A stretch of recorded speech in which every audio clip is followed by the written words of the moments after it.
TV shows have become a fundamental part of domestic entertainment. Alongside board games, jigsaw puzzles, video gaming, the radio, and other activities, settling down to watch your current favorite TV show is officially what people do. Are we experiencing the golden age of TV shows? In this episode, Amber and I talk about the shows that we have enjoyed the most in 2025, even if some were made before 2025, but we only just got around to them this year. Thanks, Amber, as ever, for your time and your insight. This is Two and a Mic. Enjoy.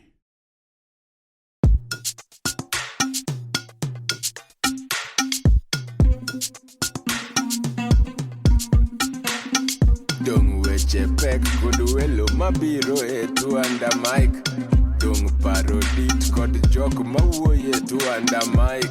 Seche tin sud buta wawinji e Two and a Mic. Wala wachokre wabed piny bi wawinje ero chako Dungo mit ndi Two and a Mic podcast makende.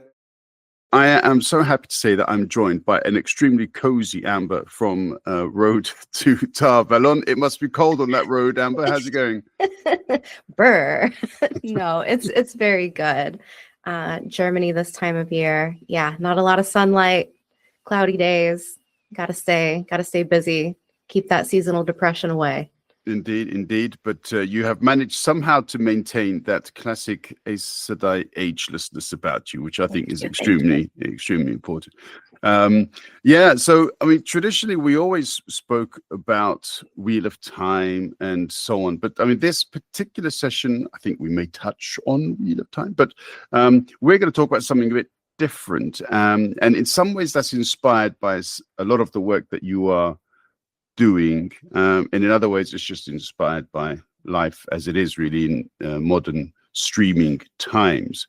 But before we move into the numerous topics that we're going to probably discuss, you're also doing something a little bit different. Do you want to talk about that for a minute? Yeah, so the last time we talked, the Wheel of Time was canceled. Still sad about that.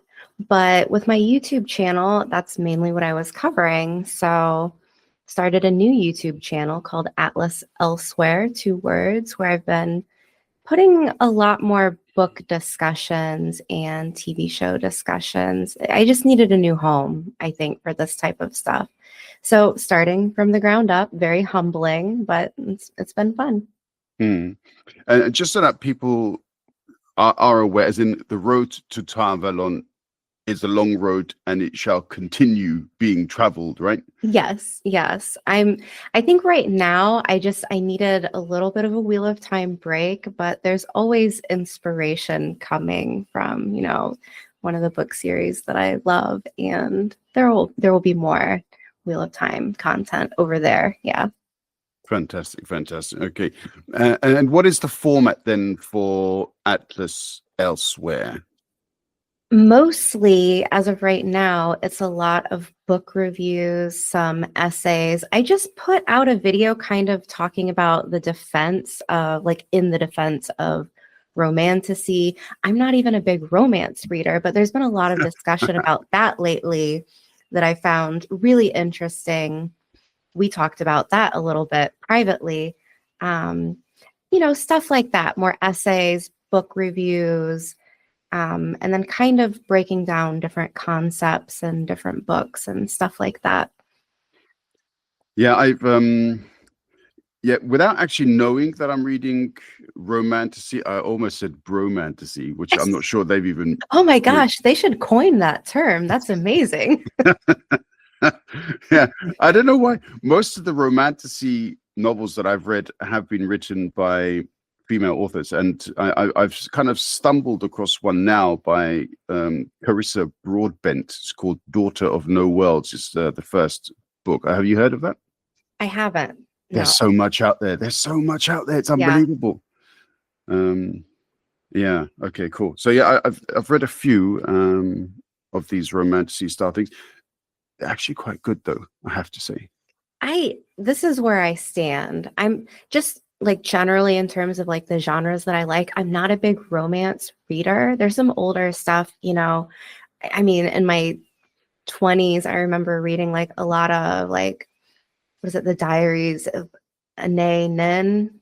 I don't know how you pronounce her name. It's French, I think, or like Henry Miller, that whole thing.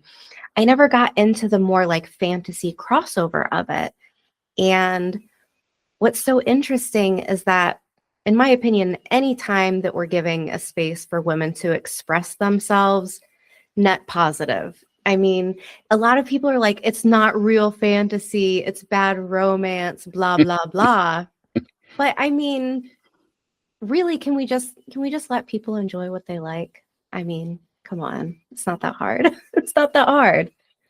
Yeah, I agree. Why is it that people feel that they all okay? Freedom of speech means that they are free to speak. It doesn't necessarily mean that they always have to speak. Yeah, and there used to be these kind of very old-fashioned principles that if you don't have something nice to say, that you don't necessarily have to say it. Social media takes the other view, which is here you go, say what you want and be as rude as you want, because then you get more attention doing it. Yeah. And I find that to be quite unfortunate.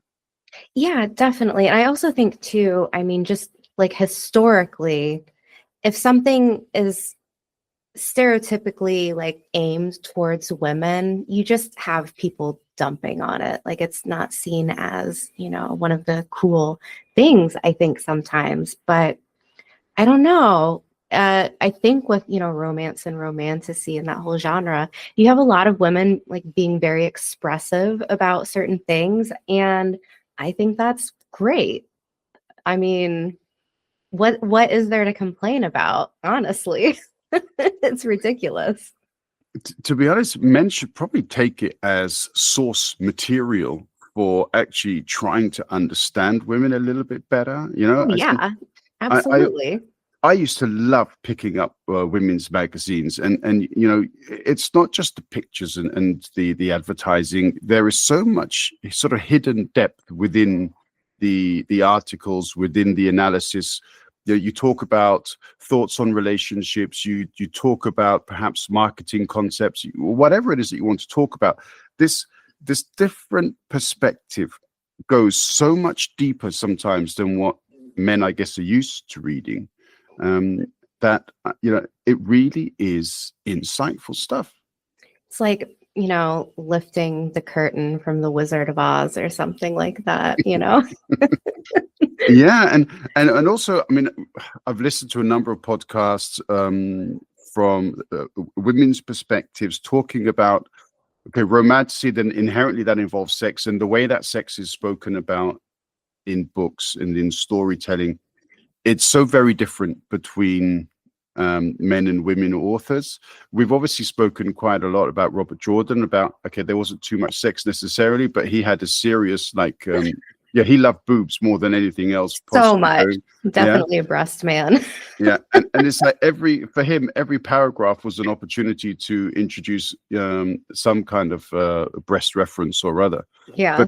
But there was some really funny online, this is in social media posts by women, when they were basically analyzing sex scenes as written by men, and they were talking. I just found one where she said that a male author had written, a woman did something, touched her breast or something in a certain way, and she read the paragraph, and then she tried to act out that that paragraph, and she seemed like she was trying to remove herself from a straitjacket, you know. And you really have to think then, okay, guys, you know, this isn't really how things are done. You know, clothes don't work in that way. It was just very amusing. It is. It is. I think, you know, the Wheel of Time, you know, God bless Robert Jordan and all. I'm not trying to speak ill of the man, but you know, it was a different time, a different era, really. And as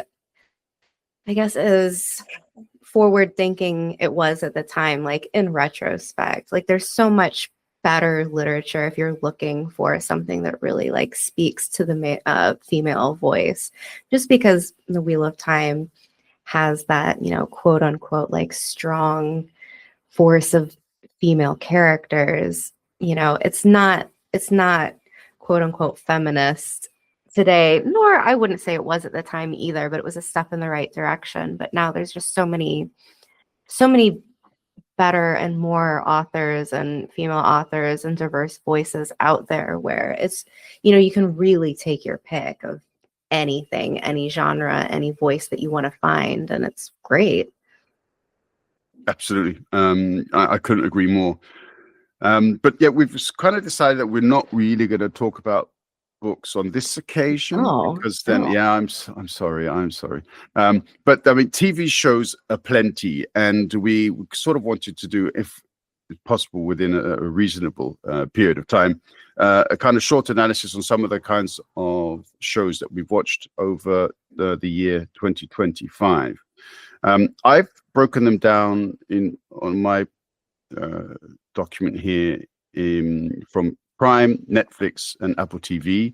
I would have included Disney, but I canceled my Disney subscription at the beginning of the year, so I don't have that. However, you please feel free to add in. Sure. I don't think there's only one, I think, for me that came from Disney. I think just the one. Is that Andor?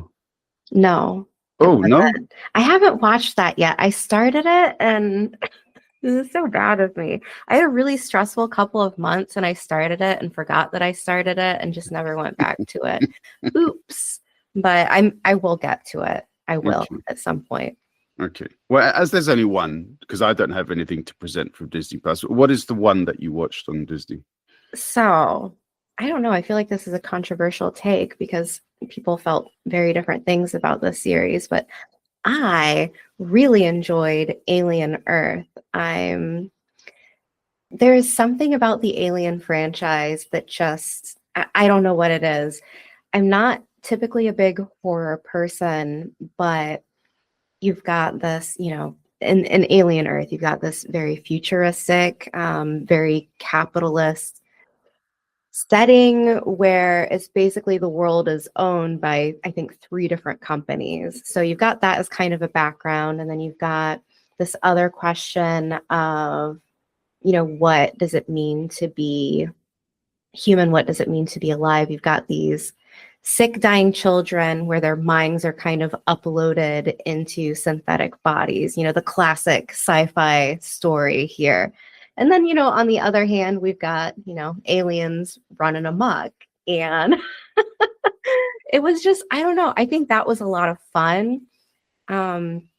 But there's something about the Alien franchise where, for me, it's typically just, you don't really have to ask these big philosophical questions. For me, it's kind of that like lizard brain of like, yeah, run, dummy. The alien's going to catch you and rip your face off. But I really liked how this season, this season of the show kind of wrapped in, a little bit more of this like morality and questions about personhood, and then, threw in some really fun, different monsters. It was a good time. I've seen some sort of top 10 lists, and Alien Earth features prominently in a number of these lists. So, but yeah, unfortunately, I haven't seen it yet. I have kind of promised myself that I'm going to do at least 1 month of Disney at some point, and then I can get Andor 2 and Alien Earth. So catch everything up. I do the same thing. I have to bounce around because there's too many streaming platforms. Realistically, it's just too much. Yep. Yeah. But I mean, again, it seems to be they are kind of collecting themselves somehow, aren't they? As in now with potentially Netflix having bought Warner Brothers. So. Yeah. And I guess Paramount now is countering. They're like, hey, we've got more money. Think about us here. Think about us. Don't forget about us, guys. We'll see. Yeah. But I mean, yeah, it's a lot of money. Anyway, okay, yeah, cool. We're not talking about the business world of things necessarily. So, okay, cool. So that's Disney covered. Kick, nice. Truss, sit to the side, Mr. Disney. Okay, so but we don't have to necessarily go through streaming platforms. But so if you want to talk about, or where would you start thereafter then for your shows of 2025? Okay, so the next one that I want to talk about is on right now, and that's Pluribus, and that's the you're shaking your head. You've heard of it, yeah. I have to say that Apple has been coming out with some bangers. There was a couple of choices on my list and I kind of narrowed it down, but with Pluribus, you can't discount the people that made Breaking Bad. You can't, like you always have to go in and think, okay, there's something here. I don't know, since it's still on, since we're still watching it, there's no conclusion yet. I'm not sure where exactly it's going, but it does have me in the palm of its hand where I'm like, I'm very curious. I have so many questions, and every episode just presents more questions. And I love a good riddle, a good puzzle like that. But the premise is, I don't know if anybody's read The Andromeda Strain. It's kind of something similar where we pick something up from space. We don't really know what it is. Turns out it's kind of like a virus, something like that. And then we've got one main character who is trying to put the world back together. And I hope that's as spoiler-free as possible, not to not to get too deep into it. But I've been enjoying that a lot. Okay, I haven't started it yet because I'm waiting for for all of the episodes to come out, and then I'll go crazy and binge it. But from what I've read of it, I also read an article which kind of compared it to, is it Revenge of the Body Snatchers or something like that? Is there some kind of a similarity with that? Yeah, I would agree. Yeah, it's very eerie in that aspect, but it's not as dark as one would think, I guess. Yeah, I don't know how much I should give away, but it's as much as you want. Yeah. Okay. Spoilers. So the thing here that I think is interesting is, the people that have been kind of taken over by this host, like this virus host thing. They're this very like smiley, happy, like we're gonna make this place into a utopia. And we're just going to do it. And they're pacifists. Essentially, they say they are. But at the same time, they do things where you're like, I don't know if that fits, planet Earth's version of what, pacifism looks like. But I really don't know where this is going. And who knows? I mean, I think it's great for now. It could end and be a total stinker. I have no clue how it's going to end up. But definitely some interesting questions here. It's been fun. I mean, have you another show, because that kind of reminds me of another show on Apple again, which is, I think in Germany it's called Infiltration, but internationally it's called Invasion, I believe. Yeah, I watched some of that. Yeah? Yeah. Okay. I think there are 3 seasons out, and the third one just closed. And I get strong vibes from what you've just said about Pluribus with that one, because there's an actual intelligence involved in infiltration. It's not like a virus that's been picked up. But what you're saying is then this virus thereafter, it's actually not simply a virus, but it actually has in agency. It kind of knows what it's doing. It has a means of communicating. Well, here's that I'm like, where do I go with this? We don't know yet is the thing. We don't know if the host person is still actually in there, or if this virus has transformed them into this just happier version of itself. But the thing is as soon as the person has been infected, they're now part of an entire collective. So it's an entire hive mind. Every person who has been afflicted by this thing is now all networked together. So, you need a pilot. The guy mowing the yard next door can just, fly a plane because he has the memories of everyone. So it's an interesting twist. I love sci-fi. It's not such a typical sci-fi. It's very, I don't know. It's I would say it's a little bit more kind of like, it feels a little bit more old school, like X-Files style, if you will. Okay. I don't know if the first proper representation of this concept of the hive mind came through the Borg in Star Trek Next Generation. I don't know if there was something else before that. But for me, what really brought out this concept of the hive mind and it being superior to human structures was presented there. But it seems as though a lot of shows now have taken that on. There are a number of hive minds in existence. It's the same thing also with infiltration. Yeah, I imagine, in the next couple of years, they're going to have to move on to something a bit different, because there are lots of hive minds coming up. Maybe they're telling us something. Maybe they are. I have a theory. Go on. Okay, so I was just talking to somebody about this not too long ago, but I kind of feel like the 2000s were maybe more of like a time of fantasy. After Game of Thrones came through, every network, every streaming platform was like, find us our Game of Thrones. And so there's been a lot of fantasy. And what I think that we're seeing now is kind of the tail end of that. And we've moved into a more like dystopian sci-fi era. And I think it's just a representation of how people are feeling in this day and age. People are looking at, your Elon Musk doing these brain implants and the state of the world and AI and,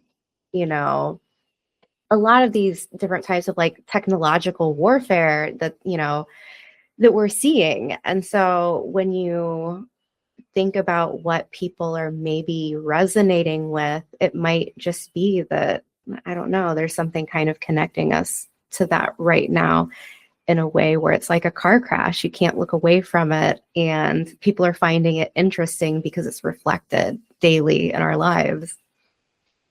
I wanted to also talk about something similar to that as well, in the sense that, well, whenever you look back, I suppose TV exploded after the Second World War. So you're probably 50s, 60s, 70s and thereafter. And like each decade more or less has a very unique storytelling capacity.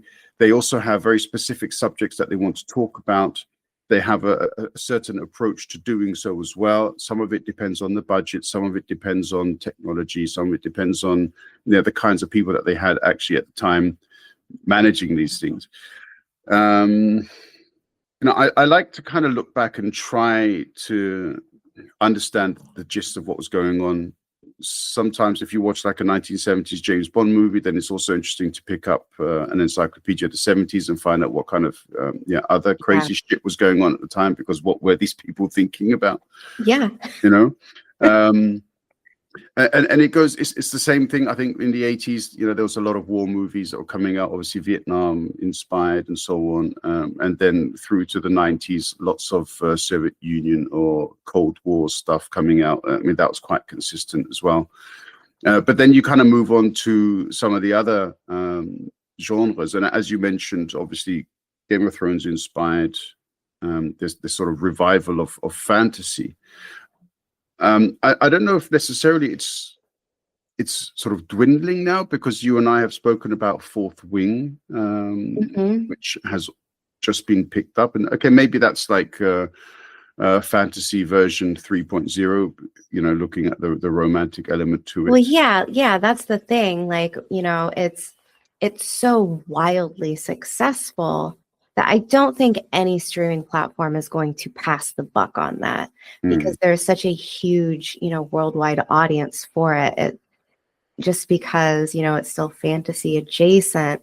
I don't know. Like I think it's a safe bet for them, honestly, but we will see. There's been a lot of cancellations where, specifically from Prime Video, if you're dealing with, more diverse voices, whether it be, the basis of your story is around like a family from India, or a lot of like more female focused shows, those are the quickest to get pulled. So for the fans of Fourth Wing, as as a expert Prime Video viewer who have seen them cancel things, the only thing I can say is, if you're interested in it and you like it, show up every week the minute that thing airs. Show up in force and watch the entire thing through, and good luck. Yeah, unfortunately, I think you're right on that score. I mean, on the other hand, obviously there is the pressure on the writers of the show that this is a hugely successful book series, and if they don't, introduce that story correctly, there's going to be a lot of blowback. So definitely something to look out for. What I wanted to comment also directly to what you said too, as in, I think in the future, in about 20 years' time, when people look back at the 2020s and they kind of try to view how we felt about our future in this moment, and they use TV shows to look at that, I think you're right. They're going to see a lot of fear. They're going to see people who are extremely uncertain about what the future holds, about the face of perhaps human representation in that future. And obviously the growth of capitalism in that future. This is nothing new. If anybody who's read or watched 1984 will also have seen that. Anybody who watched the original Blade Runner will also have seen that. None of these things are new concepts. They've just been regurgitated in a slightly more modern and technologically convincing fashion. Yeah, agreed. Yeah, and that's the thing. I don't think that any one genre ever dies. You just kind of see a resurgence. Every once in a while, something becomes a little bit more interesting on a universal basis where it picks up steam. And I don't know, like I see so much of it. But again, just as a person, I really enjoy these dystopian, books and series because there's always that question of what if. And that's what I find fascinating, because maybe it's like a subconscious way of like preparing yourself for any eventuality, and maybe that's extremely pessimistic and dark, but I guess, it's probably like, that's probably the truth for me. Like, I always enjoy thinking about like, what would a worst case scenario end up looking like here? And then, that's always reflected back nowadays, it seems like every week there's something in the news where you're just shaking your head. Like, sometimes I'm like, is that real? Do I have to like fact check that? Because surely this person didn't say that, did they? But nope, they did. Okay, well, that's the world we're living in today. So good luck. It is. And unfortunately, that creates this extremely fertile landscape for people who are quite good with AI videos to just chuck in anything they want, because people are going to say, oh, wow, he said that, or she said that, or they did that, because it's so easy to believe. There's so much madness. Yeah, I was watching something on YouTube the other day. It was based on like a topic that I'm very interested in. I click it on, it had, almost 1 million views, full AI video. And you have people in the comments like, this is so good. This is so great. I love this narrator. I'm like, that's not a real person. And then you go like through the description, and at the very end, it was like read by Sarah, like ... which is an auto-generated voice, blah, blah, blah. And I'm like, man, I'm out here recording stuff myself with my own voice. Am I a fool? Like, think of all the time I could save, apparently, but here we are. But that's just the thing, though. I think there are nuances, aren't there, to human expression, which at the moment, I'm not saying it's completely impossible in the future, but at the moment, there are certain things which AI perhaps doesn't necessarily catch with the vocal cords. It's very difficult for them to replicate. But yeah, okay, that's a completely different direction we could go in, and we've got so many TV shows. What was your next one? I'm not sure. You started with Apple TV, so I guess I've got so many. Apple TV's very much for me now the home of sci-fi. I think sci-fi sits very comfortably with Apple TV, and they produce some, as you said, bangers. I mean, there's some seriously good stuff coming out. Yeah. I've got a bit of a crazy list. So just to do the sci-fi related stuff, and there's also other stuff, Slow Horses, which I love. And then from the same writers of Slow Horses, there's Down Cemetery Road, And then there's something else which is a bit older called Disclaimer, which is okay, I've kind of struggled with, but anyway, it's very well produced. I mean, these are all sort of TV shows that I've watched, but non-sci-fi related. Sci-fi related. So the first thing, even though I started Foundation a few years ago, but it wasn't the primary show I watched when I got Apple TV this year. The first thing was Severance, because I was told you have to watch Severance. And yeah, have you seen it? So I watched one episode of it, just the one, and almost everyone that I know loves it, like absolutely like feral for it. I watched the first episode and I was just like, I don't know.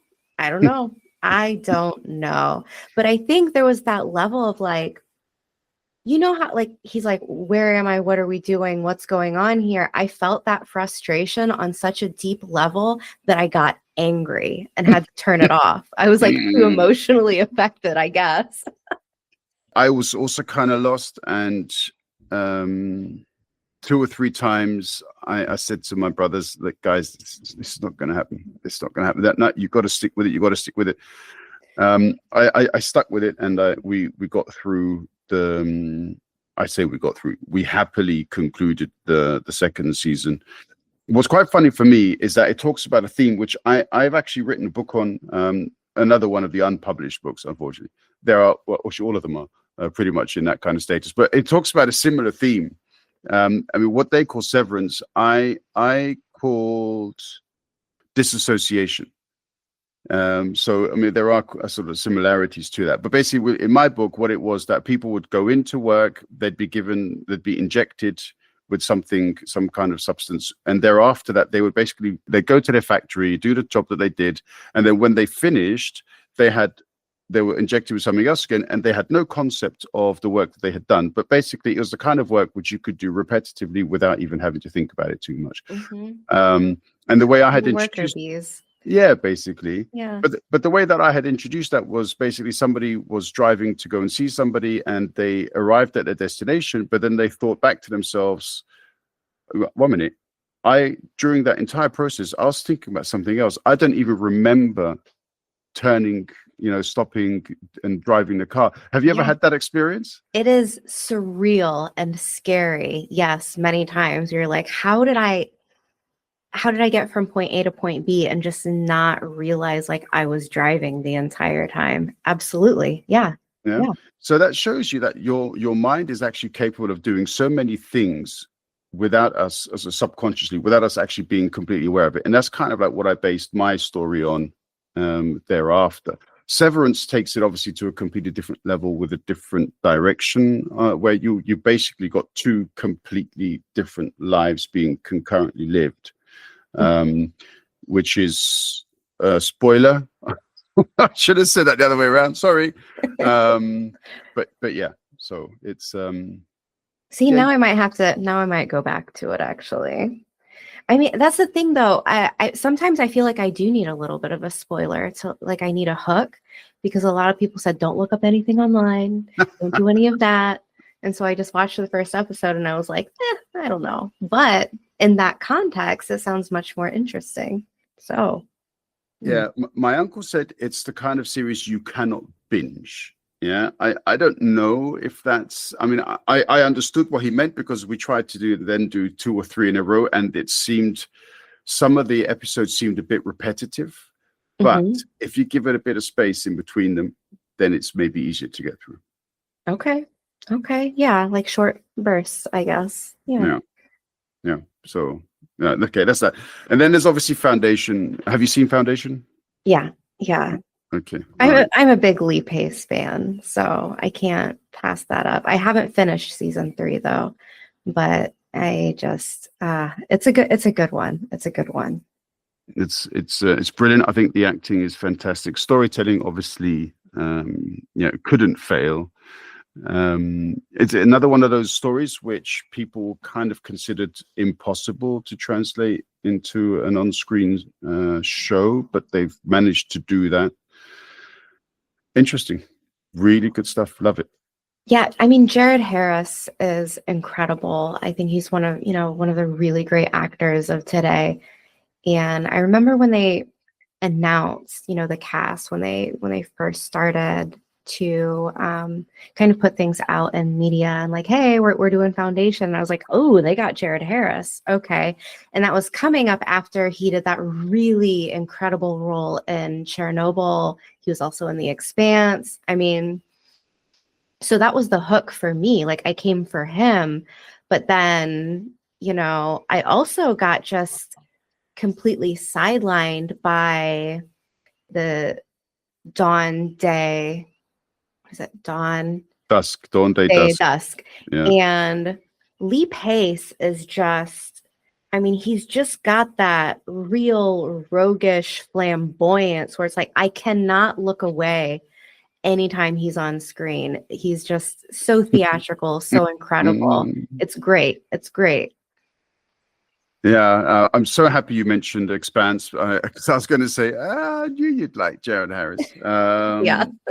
Yeah, I mean, I was sort of when I found out, obviously, that he was the son of Richard Harris, then everything kind of clicked in for me because I think his dad was a sort of classic Shakespearean actor, absolutely fantastic. Yeah. And so therefore, naturally, you can expect the kids to be in some way touched by the talent of the parents. Expanse, again, fantastic role, revolutionary leader, something quite similar to his role in Foundation. Chernobyl, loved it. I thought that was Unbelievable. incredible. I was on the edge of my seat every minute of that series. It's very good, very good. Now, actually, do you know who else is in that surprised me? I went back and rewatched it recently. The man, Ferris that plays Ishamael in The Wheel of Time, has a smaller role when they're rounding up the dogs to, I guess. Really? Yeah, that's Ishamael. I was watching it. I was like, is that? It is. Interesting. But yeah. Okay, I'll look out for that. Any excuse to pick up Chernobyl again. I read a really interesting article recently about they've discovered this very dark fungus which appears to be thriving actually inside the reactor. Here we go. Yeah, and they're talking. Yeah, but they're saying that it could be used to protect humans from or as a shield, and it consumes radiation. Or there's some stuff. But yeah, you're right. There could be some crazy stories developing, right? We will see. Yeah. But I also think that there are probably next year or the year after we're going to see some interesting stories about this interstellar object that we've got flying through our solar system at the moment too. So many questions. I mean, I would love to focus on that instead of the current climate of politics, but it's rough out here in these streets. yeah, very much so. I put another sci-fi one on my list. Please. It is Murderbot. Have you watched it? That's next on. Okay, good. Yeah. I read the books and I loved the books. I loved the narrator, and so therefore I thought, I can't wait for this. And then, go on. It was just, I mean, on one hand, the show is, I would say, a little bit more funny. Like it's a little bit more slapstick than what I'm used to, what I'm typically drawn to. But like the basis, right? Like it's this question about personhood, whether, this robot that has somewhat like partial organic human parts, is it going to get its freedom, I guess? But I think really it's just, in a way, very, very heartwarming because he's surrounded by this cast of characters that he's never experienced before. And he's starting to see humanity in a different light due to his exposure of this, other group of people. And the show does such a good job. I mean, Alexander Skarsgård, he's great and everything as it is, but I don't know if you ever watched True Blood. I don't know if that was ever kind of, no. I've not Okay. seen it. Okay. Something else to watch. Okay. It's an older series. It's based on a book series, and it is, creature fantasy. You've got, your vampires, werewolves, all kinds of stuff. But Alexander Skarsgård plays like this very old, like Viking vampire, super duper old. And they're almost, in a way, there's a little bit of a crossover where when I'm watching Murderbot, I'll see a little flash of him. There's a segment in this other series where, as a vampire, he loses his memory and he becomes very childlike. And so when you switch over to Murderbot, he does have that kind of childlike quality, but he's just so snarky and sarcastic. And he's like, oh my God, these humans. And, what are they? What are they thinking? And they're just trying to get themselves killed. And he's, this wonderful protector, not doing it because he loves humans, but just because like that's all he knows, and then somehow starts to slowly get more and more attached to this lovable group of like outcasts. And it's just so good. It's so good. There are a number of different layers to Murderbot, which have obviously they are introduced in the books as well. My only critique of the series is the length of shows, as in you get started, but before you've even had a chance to open up the packet of peanuts, it's already end credits, and too short. It's too short. Yeah. That's my only complaint. I wanted more. Like that was it. But I think I read somewhere that they're thinking about extending the length a little bit for a season if they pick up another season. I don't know if they have or not. So that's something to look forward to. And I have to say I forgot the name of the actor that plays Garathan. What a 10. Like just incredible. Like and that's the thing. It's so slapstick and it's so funny, but there are moments in that show where it was like, I'm like tearing up a little bit, where I'm like, oh man, wasn't expecting, that to catch me. But then on the other hand, there's moments where I was laughing so hard. I was like, my husband's in the other room, like, what are you watching? Because it's just like full belly laughs. It's great. It's uplifting. It's different to see sci-fi in a way. I mean, there are some other shows like that, but it's not as often, I feel. Yeah, and there's also some of these crazy, I mean, as you say, there's a certain element of character depth, even to this, I guess, cyborg, who shows a lot more humanity than some of the actual human beings. And then all of a sudden a head explodes and yeah. Oh, that episode. What did that happen?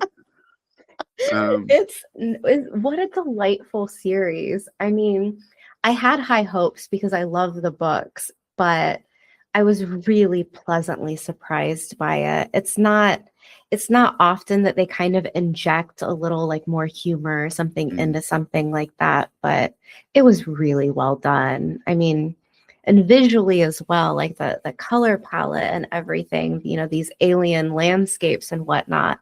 It was great. It was great. Yeah. And yes, and to conclude the Apple TV selection that I've got especially for sci-fi, but the last that I've got is For All Mankind. I love For All Mankind. They're coming out with a new season, aren't they? I believe so. I hope so. Okay, I'm very excited for that. I love that. It took me a little bit to get hooked in. I think the first episode, I was like, we'll see where this goes. But then after like a few episodes, I couldn't contain myself and burned through it. But very good. Yeah. This idea that the space race, or we would have been in like a completely different sort of universe, adventure, if the Soviets had won that race, is fantastic. Yeah, again, it's one of these questions of what if, where it's just, I mean, endless possibilities, you know, like the butterfly effect. You change one thing, you change just one moment in history for, you know, between the US and Soviet Union, and what would everything look like after that? Which is, it's a lot of fun. It's a lot of fun and great characters too. Yeah, yeah, and it kind of a little bit reminded me of The Man in the High Castle from that perspective. Yeah. But obviously with different protagonists, well, more or less different, And more space. and more space and more tech, and yeah. But thankfully, they also address something of the hidden figures narrative, with regards to, you know, the black astronaut, the female contribution, and I think that's very, very important. I'm looking at my next one. I doubt, I don't know if you've watched this, but this next one for me was a Netflix choice. Go on. It's called American Primeval, and it is this very dark, gritty American West series. And it's basically like a mother and her son fleeing from, you know, something that they did in the past, trying to get to the West. And you're covering so much, like Native Americans, like the Mormons, this like diabolical plot line where the Mormons come out and just slaughter a bunch of people. Like it's very intense. It's one of those shows where like you're not going to sit down and relax and like feel good and happy after watching it, but it was just such a kind of like flash in the bottle show where like there was no real big advertisement for it. It just kind of showed up and everybody was like, this is amazing, like this is great. But it's just, I don't know, I'm not even a big Western person even, but something about this just really like got me. Like I was totally sucked in. Loved it. Okay, I've made a note. From what you're saying, it seems it's kind of giving me a Westworld vibe, but I don't know.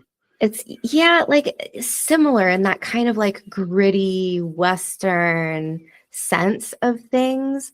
But you know, like there's all of these wars taking place. I think it's the Utah War, but you have so many factions, right? Like you have, you know, like the sheriffs and, you know, like the quote unquote people in charge. You've got the Native Americans. You've got these settlers that are trying to travel and traverse all of this, you know, landscape. And then you've got like the Mormons coming in, and it is just like on every front, like on every side, there's conflict.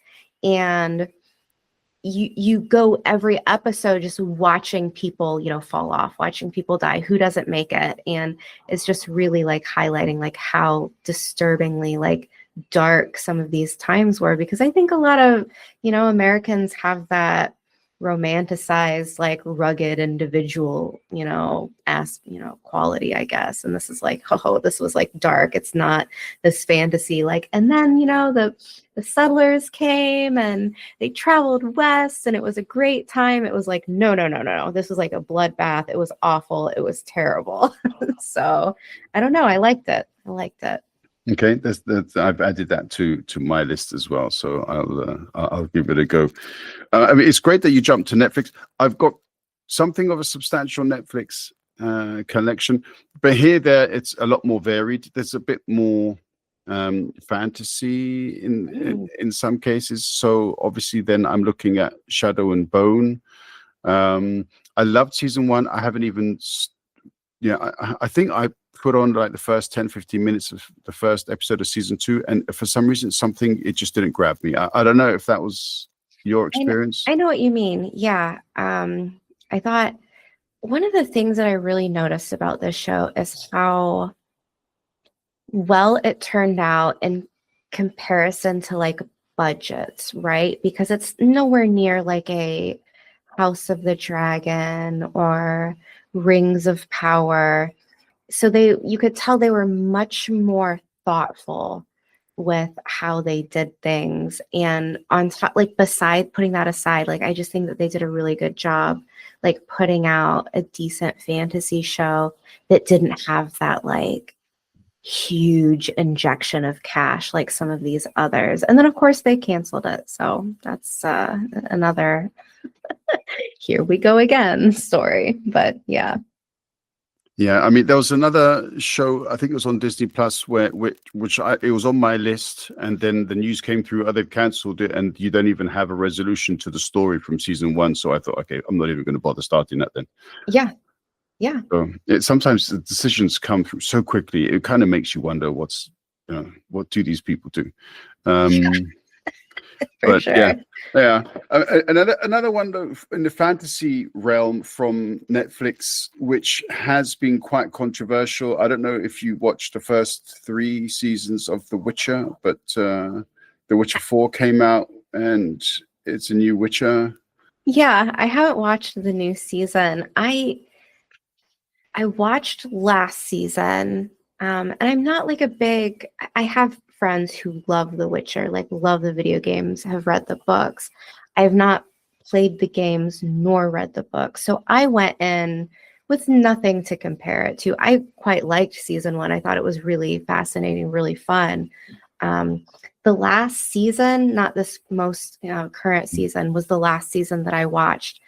And it just, like, you could tell something was just kind of a little different. It felt like the vibes were a little bit different, and you couldn't quite, I couldn't tell what it was, but it wasn't as good as like previous seasons. And I haven't watched the new one. I'm curious to see. I have no idea what people think about it either. I haven't really seen much. Because I'm recovering from a cold, so therefore I kind of had a bit of time on my hands last weekend, and I watched all of The Witcher 4. I felt, to compensate for the change of actor, and I don't think that the new guy is too bad, but to compensate for that, what they did, I felt, was give you basically just gratuitous brutality in the opening episode. So like you a just sleight of hand. Look over here. Yeah, basically. Look, he can kill shit too, and he was just doing some mad stuff. As in, we're talking like crazy beasts. Yeah, I mean, he shouldn't have a chance with these things. Yeah, and he's like, so yeah, but okay. So once you kind of overcome that blood fest, and then it settles back into the story. I haven't read the books. I played the game, but I haven't completed the game. So I don't actually know if there's a specific direction that they should have gone down. It's entertaining. It's not. Yeah, brilliant. But Okay. it's good. It's good. It's nice. It's fun. Yeah, lots of blood. But yeah. Yeah, I mean, sometimes I like a lot of blood, so that's fine. Maybe I'll watch it now. I have another Netflix choice. I don't know if you've watched this, but Department Q. Yeah, Okay. I did a review on it as well. It's not quite the Scottish play, but yeah, indeed the Scottish the crime drama. Yeah, I mean, I love a band of misfits kind of working together. It's just that, I mean, my God, is it Matthew Good? I think the actor that plays the main character. He's great. I loved him in Downton Abbey or A Discovery of Witches. He's phenomenal. I love him in everything. It's a very different type of character, kind of just crotchety, guy, but very intelligent. And then like this little band of misfits that he starts working with to solve a missing persons case, I guess. But I don't know, like that was another one that just kind of felt like a little like lightning in the bottle, where it just showed up out of nowhere and everybody was like, this is amazing, we want more of it. And then immediately after, they're like, season 2 coming, and we're like, okay, all right, love to see it. Yeah, I loved it too. I felt Matthew Good, I think you said his name was the main protagonist. I think he's great. I just felt in a couple of scenes he was a bit awkward. Now, whether that awkwardness was actually deliberate or not, I don't know. Let's go with the deliberate. He's got that like disheveled thing going on. I don't know. But I mean, it's not even him that makes the story. It's, Rose, and Love Rose. she's so good. She's good.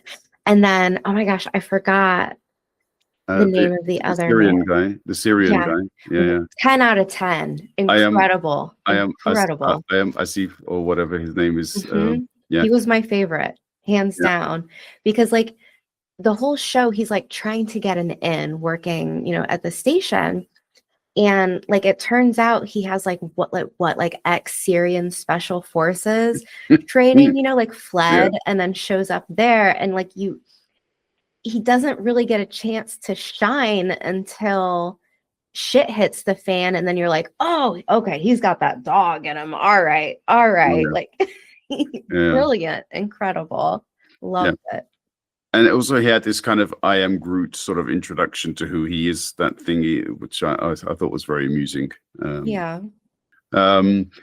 good that you also switched to different, because look, on Netflix, obviously that you don't necessarily have to stick to one particular genre. There were a few others which I, for owing to time, will go through a bit quickly, but Departure, that's a really interesting series. The Diplomat, I think, is fantastic. It kind of has that American and British, the kind of cultural comparison.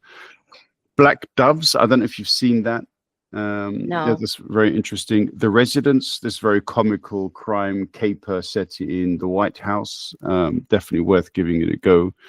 And then another kind of sci-fi dystopian one is Snowpiercer. I don't know if you've seen that. I have. I did like Snowpiercer. I did. Very good. It's very well made as well. Yeah. I don't know if there's going to be another series. Does it end? Because I haven't finished it yet. Does the storyline end? Do you remember?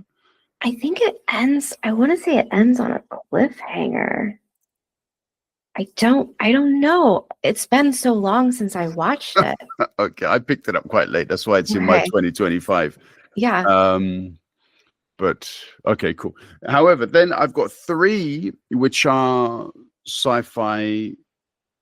The 2 which are sci-fi and 1 which is completely non-sci-fi. So the non-sci-fi, but definitely 2025, is The Last Samurai, which just came out, I think, quite recently, and I binge watched that as well, which is a really interesting tale about the samurai. If anybody's interested, it does it was a bit of a throwback to the sort of 1980s samurai style movies that I saw in the UK growing up. So that was really cool to get that reflection.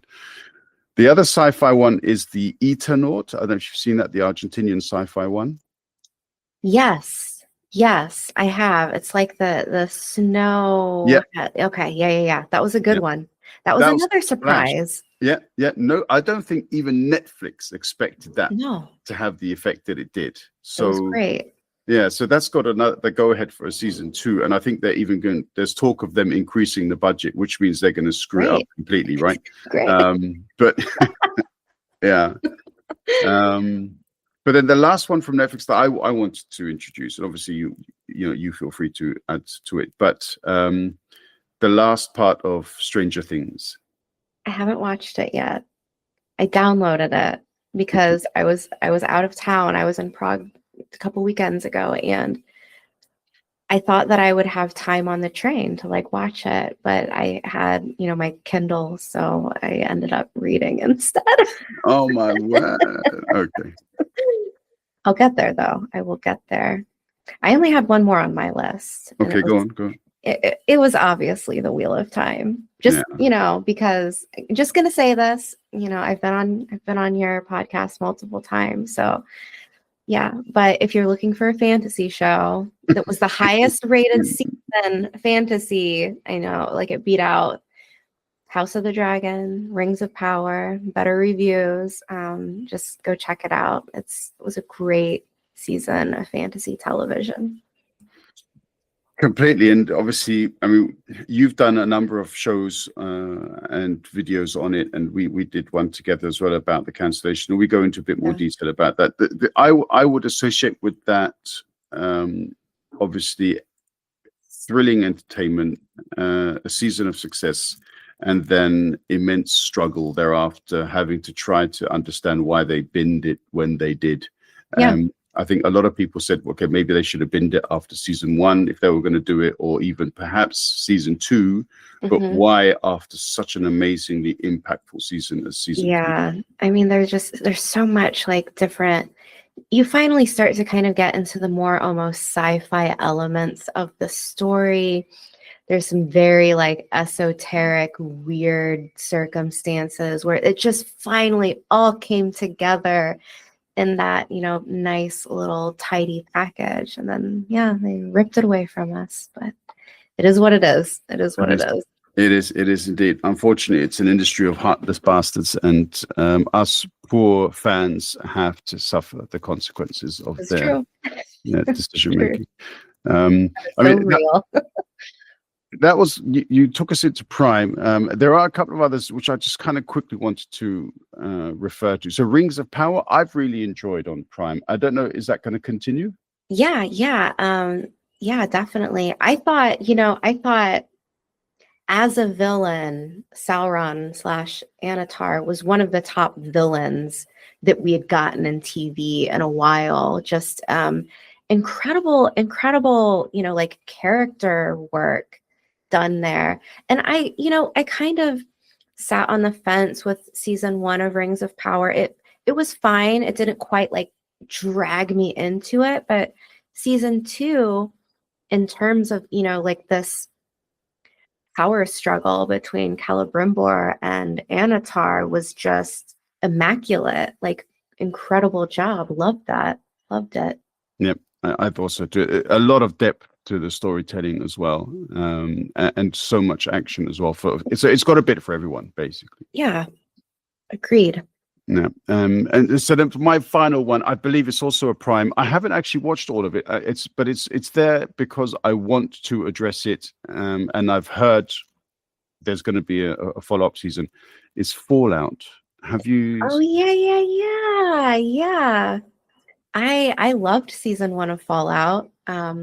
Walton Goggins, another he's not quite a villain, if you will, but just, hey, we've got like zombified mutant cowboys. Sign me up. I'm here for it. He's so theatrical. It's so over the top. The soundtrack, the action sequences, the blood and guts. It's everything you could want, I guess. And Norm, the brother, doing some detective stuff in the vault. Also, incredible character. It was great. Yeah, so I mean, it really, I've not seen enough of it to be able to speak intelligently on exactly, but you could see that it's the first couple of episodes really set it up for something's quite special. Yeah, and the game, it's a big game. Big franchise. Yeah, big it's game. huge. So it needed something good, especially after Halo, the disaster. I thought that was Halo, and then suddenly Fallout. Okay, yeah, they hit the spot with Fallout. So, okay, one last question then for you, because I think maybe next year we can come, or even earlier, but then we'll see. We'll talk about other topics because there's so much to talk with you about. Oh, you know what I forgot? Just real quick, throwing it in there. 3-Body Problem on Netflix. Oh my God! Absolutely. You can't believe I forgot about that. Oh man, yeah, but that's coming back as well. And but have you read the trilogy by Xi Jinping? Yeah. Absolutely love it. Mind blowing. It's probably like full stop my favorite sci-fi series of all time. Like, no matter where I'm at, what I'm doing, like I've always it blew my mind in a way that rarely happens. But yeah, it's good. It's very good. Yeah, I'm really looking forward to seeing what people who haven't read the books think about the conclusion to Dark Forest, and that's going to be. Oh, people have no idea what they're in for. They have no clue what they're in for. It's gonna be bananas. Yeah. So yeah, we'll see that. But yeah, so there's so much to talk with you about, as I kind of intimated. So, but what I would ask you as a conclusion to this particular episode is, how would you rate 2025 as a TV show year? And do you think it's really ignited this kind of entertainment? I think here's the thing. So this is going to get into the whole like streaming scenario. I think right now everything feels a little shaky. We've had some really great series come out. And there's so much stuff that I'm looking forward to, like A Night of the Seven Kingdoms. There's so much that, you know, I love, but I'm happy to watch. But it also feels at the same time like there's so much uncertainty with television as a whole. It feels like it's hard to get really sucked in all the time because you don't quite know what's going to get renewed or not. You have shows where their budget gets slashed, or, you know, TV series where they're told, oh, hey, by the way, your script's done, but we're going down from, 8 episodes to 6, or, something like that. So as, streaming becomes more and more chaotic, the shows start to kind of suffer a little bit for it. And that's not to say that there aren't brilliant writers and entertainers out there. There's just more what seems like meddling from the networks on that point of things. But, all in all, there's still so much great entertainment out there. So, I do think that it was a really good year of television. Like what do we also have? The Last of Us was really good. There's so much out there. I mean, endless possibilities. So I don't mean to like poo-poo it all and complain like, the streaming platforms and whatnot, but it could be better, it could be more stable, but we'll see. Yeah, definitely. And with all of these different sort of business maneuverings in the background, it stands to reason to believe that there are going to be significant changes in the years to come, and also perhaps how we consume our favorite TV shows. Yeah. I guess the dream is to provide more variety and more entertainment to consumers. On the other hand, there is a certain responsibility that perhaps the industry should have towards the original material that they also use and manipulate. And let's see what happens. Yeah, let's see. We will see. See. Yep. Amber, it's brilliant as always talking with you, and I think we could talk for hours and it will still be too short. But thank you very much at such short notice also jumping on. And yeah, I look forward to the next time. Thanks for having me. It's always a pleasure.